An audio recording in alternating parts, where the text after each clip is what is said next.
Hello, my name is James Darby from Grand Canyon University. I'm in a class called Developing Language and Early Literacy in Young Children with Professor Sarah Back is my professor.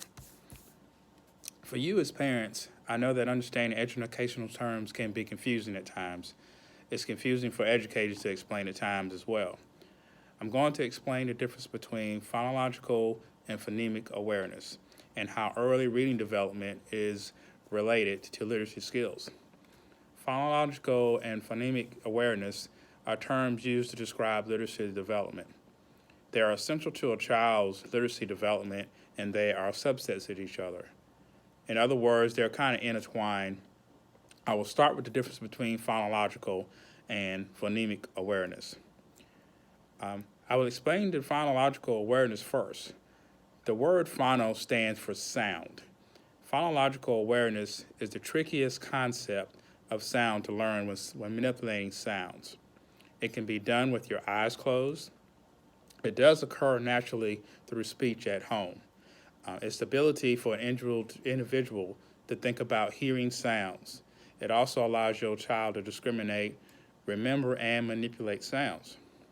You can help your child progress in phonemic awareness by playing rhyming games like hop, top, singing, saying tongue twisters, and clapping and snapping out clapping syllables. You will see teachers using word families for spellings to help your child develop phonological skills or preparing them for reading.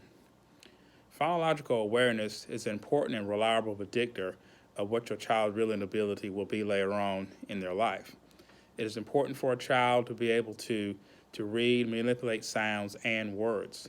They must be able to do this with help with literacy and be able to read.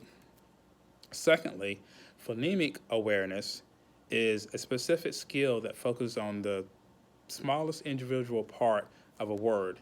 It's the ability to hear, identify, and manipulate the sounds of spoken words.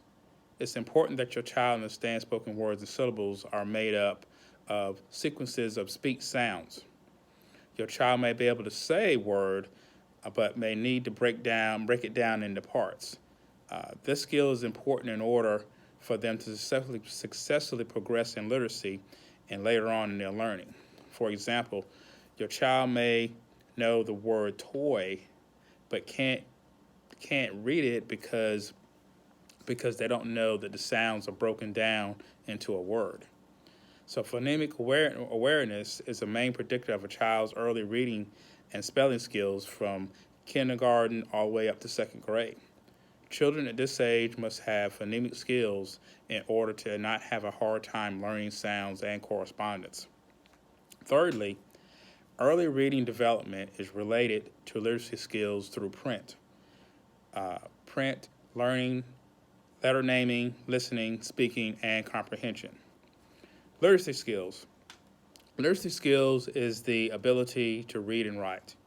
Language develops with a child's interaction with others around them. A baby, for example, hearing a mother's voice may try to imitate its sounds over and over. By doing this, a baby or a child may be able to study and quickly learn that sounds are connected to people and objects around them. Print skills. Print skills awareness is a child's earliest introduction to literacy. Early reading development is important as a child must understand that print has different functions depending on the context in which it appears. For example, a menu will list food choices or a book will tell a story. Early reading development relates to print awareness as shown as from print from left to right, top to bottom. Also, words consist of letters that spare spaces are in between each word. Letter naming. Early reading development relates to letter naming that many letters have more than one sound and produce sounds. This is important when it comes to spelling instructions such as sounds have to be mapped to letters or letter sounds provide a connection between upper and lowercase letters. Listening. Listening and attention skills are important in early development as it allows childs to become able to function in society.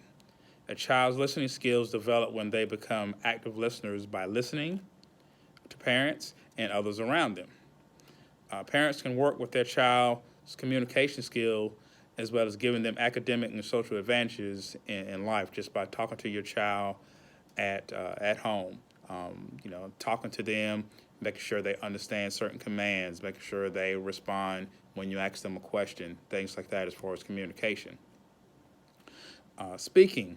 Children are able to retain information through their interaction with others, including language skills.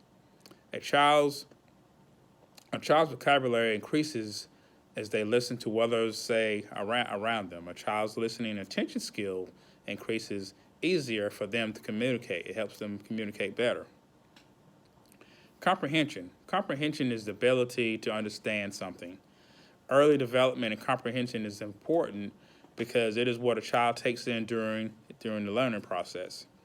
As the listening skills develop in a child, it improves their vocabulary, their grammar, their reading ability, and understanding of what they have read. I've come up with some activities that would help parents help their children with their learning development, and hopefully these will be useful to you in the home. Print concepts. Read aloud with your child. While reading, point out to the front and back cover of a book. Always make sure that when you do that, you tell your child, this is the front of the book. This is the back of the book. And let them know that there is a beginning and an end to each book whenever you start going over it with your child. So they know that the beginning of the book is at the beginning, at the front of the book. They know that the ending is at the end of the book with the last page, with whatever the last thing is said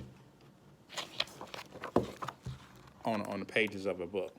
So making sure that is also always important with that communication. Also draw attention to where the words are located on the page.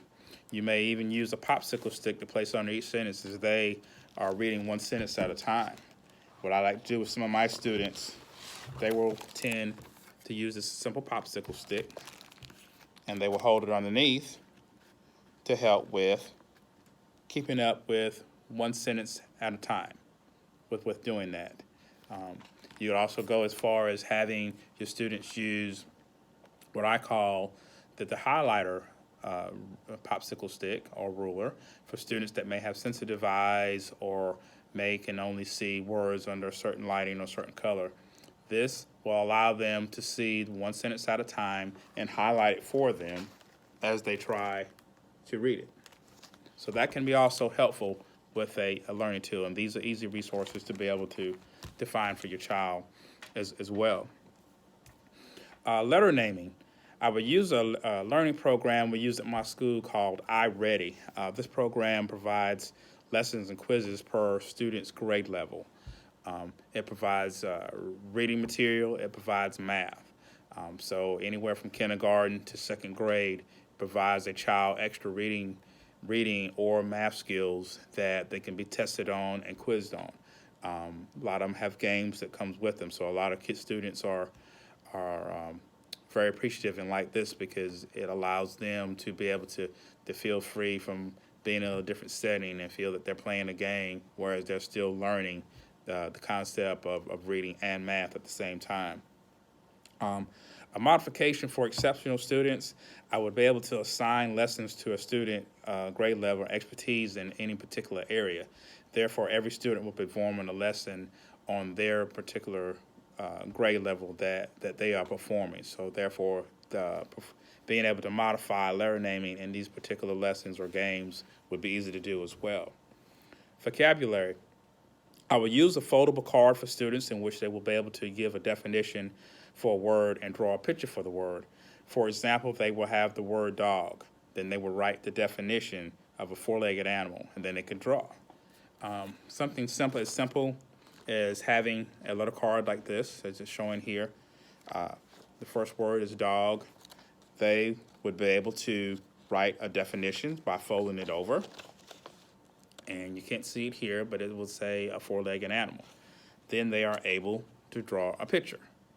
That more or less kind of gives them an idea of what a dog is, letting me know that they know what a dog is, a four-legged animal, for them to be able to draw a picture of it. At the same time, that's just their mind is going because they're having to think and to write and to understand. Oh, I need to know the meaning of a dog and did that concept.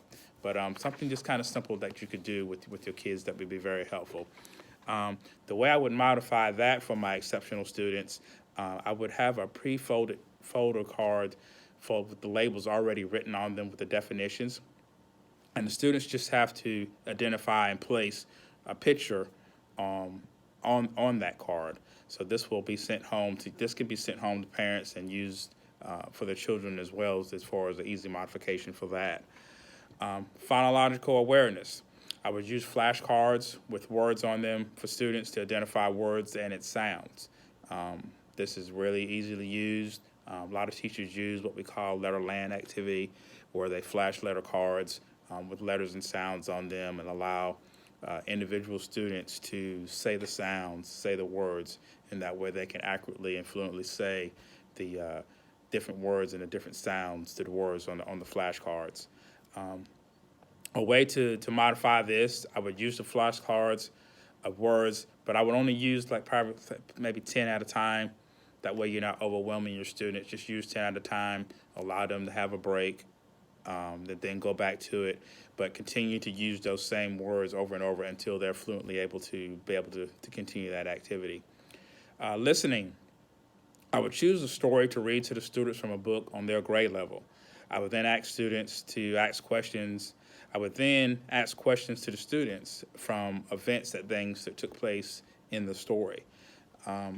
The way I would modify this, I would read a story to the students from a book of their grade level as well, but ask along the way as I'm reading the story. So as I'm reading the story, I may get past the first 2 or 3 pages, and I may say, who is the main character in this story, or what is this character doing in the story?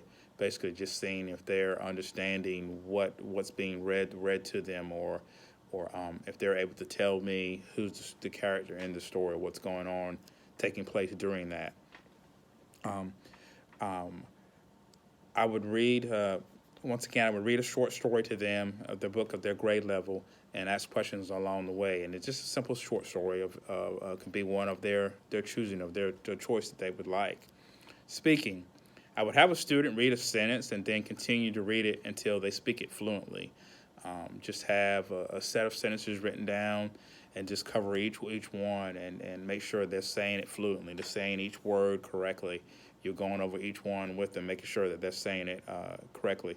Once they've read it fluently, I would then add another sentence to them and make sure that they continue to read aloud and continue that process. So you had one sentence, then you add 2 sentences, then you add 3, and you just continue to have them to get into a flow, is where they can read flow, going one sentence after the other, pausing after a period, using the form that you need to after a question, or using the form you need to after an explanation point. I can modify this application as well by having students practice short sentences one at a time until they're able to master a short sentence. Once again, just a simple short sentence that you could use with your students, and just have them do it one by one, being able to make sure they can master that one sentence by itself. Comprehension. Comprehension skills will go a long way with listening activity as well with any student. When they are asked a question about a story that they have read, this activity will reveal the comprehension level as to what they took in from the story, what they remember. So if you just read the whole story and then start asking questions, who was the main character, what happened during the story, what took place, why, ask questions like, was the character sad, was the character happy, things like that, to see if they can remember. When you're modifying that and you're looking at the same short stories with students, ask the same questions along the way. Ask them what the name of a certain character was, or what they were doing, or did they feel happy, did they feel upset. Once again, the comprehension of taking in what they remember from taking place in the story. This concludes my presentation of phonological and phonemic awareness. I hope that this has been helpful and informative to parents. If you would like any other information or any resources, feel free to contact me. You can reach me by my email address. That's darbyjr45@yahoo.com, darbyjr45@yahoo.com. And I will be more than happy to send you resources that can help you with helping your child develop the skills, maybe even seeing if your school has things such as iReady, Study Island, Letterland, things like that can help your child, and also other resources that could help you at home along that way. Hope you enjoy your evening.